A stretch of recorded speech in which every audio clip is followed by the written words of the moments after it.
Hello, welcome to That's Easy channel. I've got another tutorial video for you, but before we dive into it, please make sure to subscribe so you won't miss any new tutorials and you'll help the channel grow.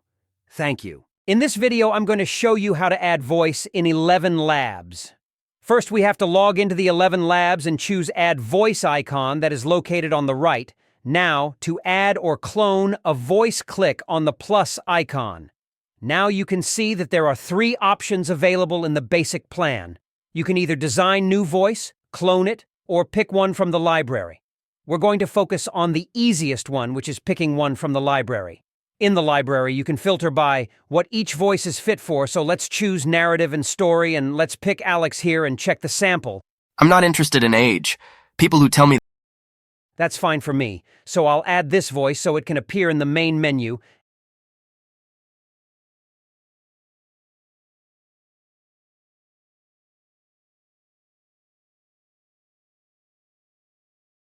And as you can see, it is there.